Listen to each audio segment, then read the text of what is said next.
சண்டேனால என்னன்னே தெரியல. அது எங்கிருந்து தான் சோம்பேறித்தனம் வந்து ஒட்டிக்குதுன்னு தெரியல. சோம்பேறித்தனமா தான் இருக்குது எவ்ரி சண்டேவும். சரி இன்னைக்கு வந்து பாத்தீங்கன்னா, ஒரு கறி விருந்துக்கு போறோம். அப்படியே இருந்தாலும் மட்டன் செய்ய வேண்டாம். மீன் குழம்பு வச்சுட்டு மீன் சில்லியும் போட்டு போயிரலாம். ஏன்னா ரிட்டர்ன் நைட்டுக்கு வந்து பாத்தீங்கன்னா, எப்படியும் மீன் குழம்பு இருந்ததுன்னா இட்லி ஊத்திக்கலாம்னு சொல்லி காலையிலேயே வந்து மீன் குழம்புக்கு ரெடி பண்ணிட்டு இருந்தேன்.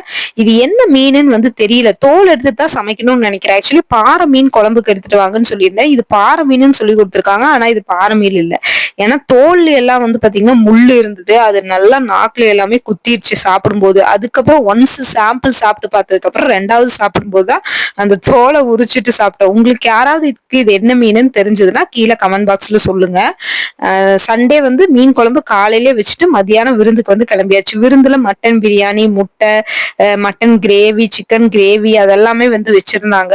ஸ்வீட் இதெல்லாமே இருந்தது. பட் என்ன சொல்றது, அட் அ டைம்ல இலையில அத்தனை டிஷ்ஷையும் வந்து பார்க்கும்போது நம்மளுக்கு ஒரு மாதிரி வந்து எதை சாப்பிடுறதுன்னு தோணும். அதே மாதிரி சாப்பிட்ட மாதிரி ஒரு திருப்தி வந்துரும்ல, அந்த மாதிரி இருந்துச்சு. அதனால ஏதோ கொஞ்சம் லைட்டா சாப்பிட்டு அதுக்கப்புறம் வந்து வீட்டுக்கு வந்தாச்சு.